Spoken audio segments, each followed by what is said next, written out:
Bonjour mes chers fans d'aéronautique. Aujourd'hui, on est le 14 décembre 2020. Ouais. Waouh, date historique. Mais moi, aujourd'hui, je vais vous parler de la révolution aéronautique et c'est très intéressant parce que nous nous sommes rendus compte que nous allions complètement changer le système du transport aérien. Bon, en dehors des technologies aéronautiques, mais bon, on peut déjà avoir perçu il y a un petit moment que les avions quadri-réacteurs comme le 747-400, c'est fini, ou l'Airbus A380, c'est terminé. C'est des affaires qui sont complètement cons. En fait, c'était des moyens de transport de masse qui emmenaient quasiment 7, 8, 900 personnes, des trucs de fou. Euh, sur 20 000 bornes, mais ça atterrissait toujours dans des endroits qui sont des plateformes. Et après, vous reprenez un avion pour aller à votre destination finale. Et on s'est dit, qu'est-ce que c'est con de faire un aller là, pour aller là, pour aller là. C'est du carburant bouffé, c'est complètement con. Alors, on a décidé de dire, tiens, c'est une très bonne chose. Très bonne chose. On a dit, faisons autre chose. Faisons des zingues qui peuvent se poser à peu près sur toutes les plateformes aéronautiques. On ne parle pas des aérodromes en herbe, il faut une piste en dur. Mais sur les pistes un peu courtes, jusqu'à 1800 mètres de piste, quoi. Voilà. Moins de 2 km de piste. Et on va faire du petit qui va emmener 160 personnes au lieu d'emmener 700 personnes. Hein, c'est génial. C'est ça le truc génial de la révolution aéronautique.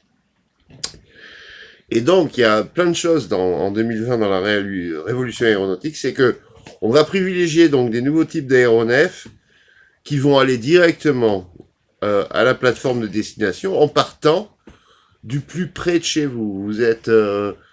Vous êtes à Nantes, vous n'avez pas besoin d'aller à Paris, vous partez de Nantes et vous allez aux Canaries, vous allez à Grand Canaria, ben vous arrivez de Nantes à Grand Canaria, sans escale évidemment. Par exemple. Mais ces avions-là ont augmenté leur rayon d'action parce que leur motorisation est supérieure. Les motorisations à avions ont augmenté de 20% leur capacité. Leur consommation est moins forte. La nuisance sonore est moins forte. Et c'est pour ça qu'on arrive à faire des choses comme cela. Et c'est une révolution en soi. Maintenant, il faut bien comprendre une chose. Vous pouvez avoir dans les pays de l'Ouest, hein, dans les pays soi-disant libres de l'Ouest, cette révolution, mais vous aurez toujours besoin d'un passeport. Hein. D'ailleurs, moi, j'ai fait refaire le mien.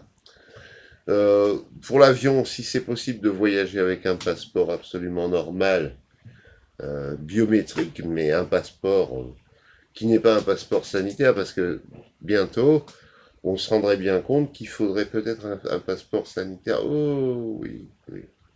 Tiens, d'ailleurs, je vous recommande de faire simplement renouveler votre passeport tout à fait ordinaire, même s'il ne sera pas valide en Europe, il sera valide ailleurs dans le monde. Et il n'y a pas que l'avion pour se déplacer. Hein. On peut se déplacer à pied, en bateau, à cheval, en voiture, en bus, selon.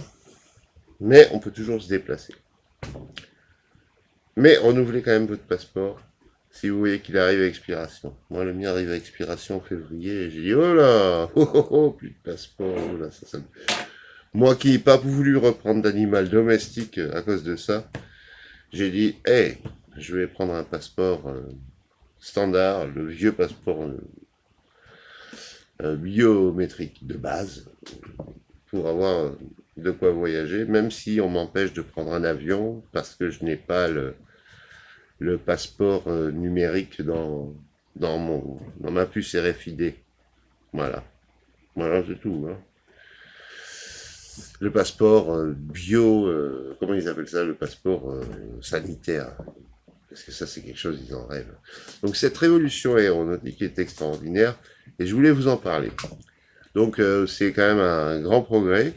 Ça évite vraiment des allers-retours. Vous allez de là à là, et après vous repartez là, et là, et là. En fait, vous avez fait 3 fois le tour de la Terre pour arriver chez vous. C'est arrivé, hein, mon père prend l'avion, et pour arriver dans un bled français, il passe par Curaçao depuis Miami, et il va sur la Hollande, et ensuite il revient sur Paris, et ensuite il reprend un avion de Paris à Bordeaux. Truc de fou, complètement con. Vous voyez un petit peu l'impact écologique que ça. Non, en faisant des petits avions qui vont directement de A à B. Voilà. 737 Max, hein, je pense qu'il va être remis en service, il doit être remis en service. Petit problème d'informatique, il avait tendance à se casser la gueule tout seul. Je crois qu'il y a des gens qui vont l'enteule. C'est toujours pareil. Ah mon Dieu, c'est terrible. Voilà, c'était ma petite capsule sur les nouveaux moyens de transport qui sont toujours les mêmes pour l'instant, mais qui passent dans une méthode très différente, beaucoup plus directe, beaucoup plus confortable finalement pour le consommateur, le voyageur.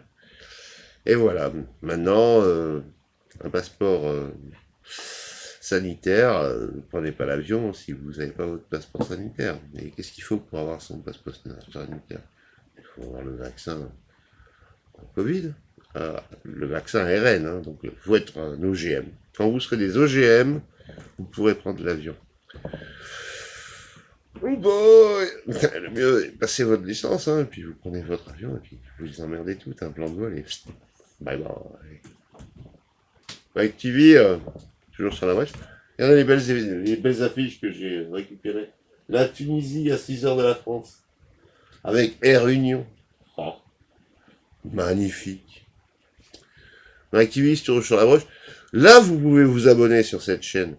Là, vous pouvez y aller. Il n'y a rien de politiquement incorrect. Par rapport à mon autre chaîne où j'ai un abonné. Oubliez-la, c'est